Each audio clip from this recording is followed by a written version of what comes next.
नमः शिवाय। ओम नमः दुष्ट मायावी मार्कंडे, तू यम पाश पर माया चलाता है। ओम नमः शिवाय। ए बच मेरे गदा प्रहार से। ओम नमः शिवाय। ओम नमः शिवाय।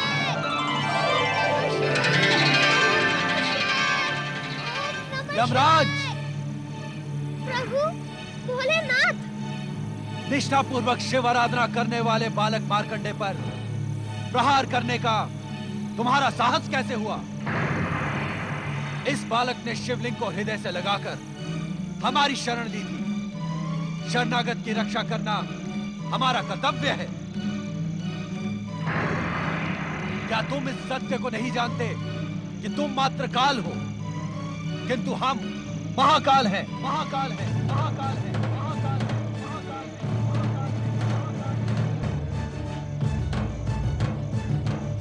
हमारी निष्ठा और भक्ति की चरम सीमा पर पहुंचा ये बालक मार्कंडे शिव कृपा से अवध्य हो गया है।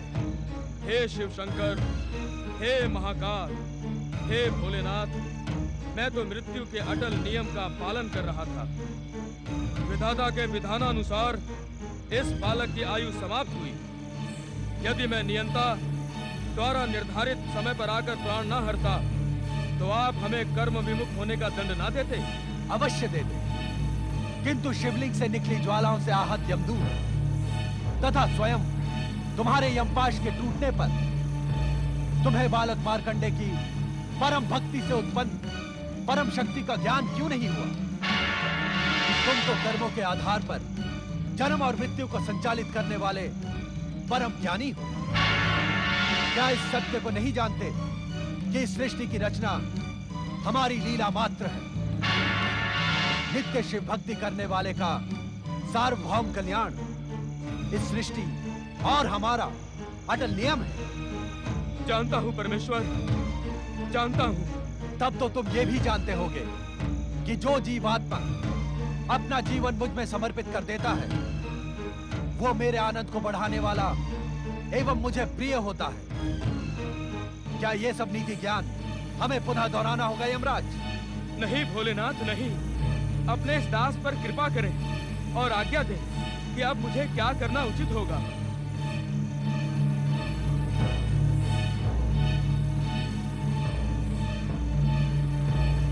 यमराज, मार्कंडे के माता पिता के पुण्य प्रभाव एवं जन्म से ही शिव निष्ठा के कारण अब यह बालक अल्पायु रहा ही नहीं।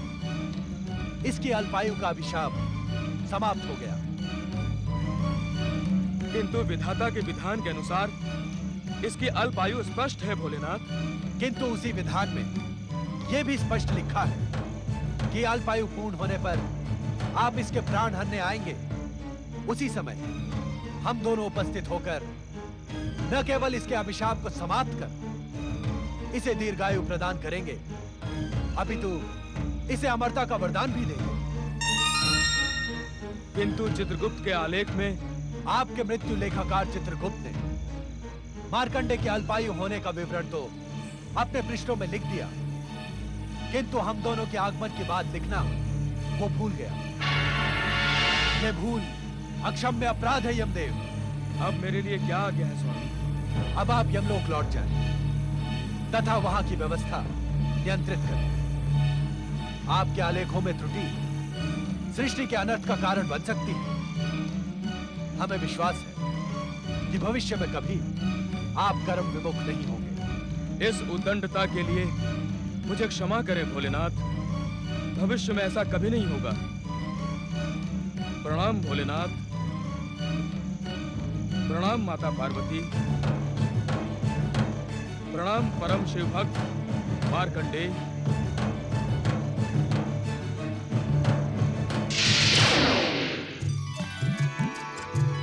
जय हो भगवान भोलेनाथ, माता पार्वती।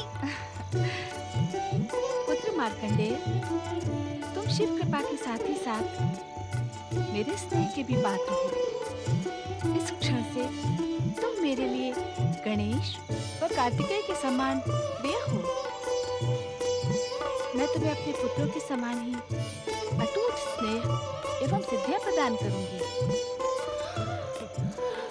जय भोलेनाथ। जय माता पार्वती, जय शक्ति माता पार्वती, जय सर्वेश्वर महादेव जी। हम अज्ञानी को क्षमा करें।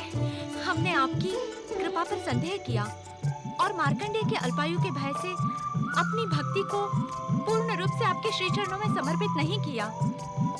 कृपा निधान, आपकी कृपा अपरंपार है। आप तो दया के सागर हैं। आपकी भक्ति असंभव को भी संभव बनाने में सक्षम है। जो एक बार निष्ठा पूर्वक आपके श्री चरणों में समर्पित हो जाता है, उसे संसार की समस्त चिंताएं आप पर ही छोड़ देनी होती है। परंतु हमने ऐसा नहीं किया भोलेनाथ। हमें क्षमा करे भोलेनाथ, हमें क्षमा करे।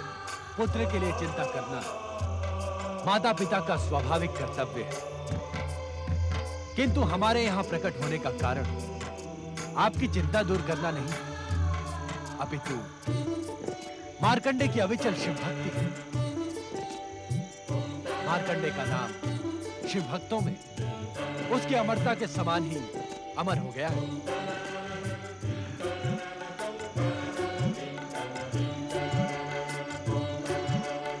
पुत्र मार्कंडेय, तुम मेरी विशेष कृपा के अधिकारी बन गए हो। माता, आपके चरणों में एक विनम्र निवेदन प्रस्तुत करने का इच्छुक हूँ माता। अवश्य पुत्र। माता, दुष्ट दैत्यों का अंत करने वाली आपके शक्ति स्वरूप की कथा मुझे बहुत प्रिय है माता। शांत क्यों हो गए मार्कंडेय? अपनी इच्छा निसंकोच कहो। यदि आप दोनों का आशीर्वाद हो तो मैं माता की दया, माया और शक्ति स्वरूप का वर्णन एक ग्रंथ के रूप में लोक कल्याण के उद्देश्य से करने का इच्छुक हूँ। तुम्हारी कल्पना एवं इच्छा अत्यंत सुंदर है पुत्र मार्कंडेय। इसे साकार करने के लिए हम तुम्हें आशीर्वाद देते हैं कि तुम्हारे द्वारा रचित ग्रंथ न केवल मार्कंडेय पुराण के रूप में जगत विख्यात होगा, अपितु आने वाले भविष्य में शक्ति स्वरूपा दुर्गा के भक्तों की भक्ति एवं प्रेरणा का स्रोत बनेगा।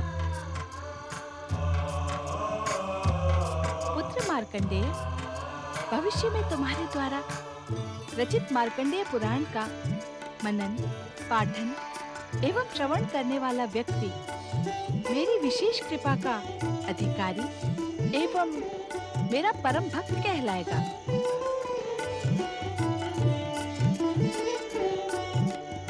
इतना ही नहीं पुत्र, मार्कंडेय पुराण का प्रत्येक श्लोक पापी से पापी व्यक्ति को पाप मुक्त कराने वाला, शिव कृपा एवं कैलाश लोक प्राप्त कराने में सक्षम होगा।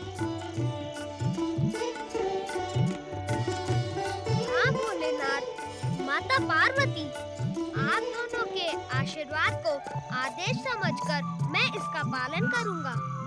तुम अपने प्रत्येक अनुष्ठान में सफल हो पुत्र। भगवान भोलेनाथ एवं माता पार्वती की जय।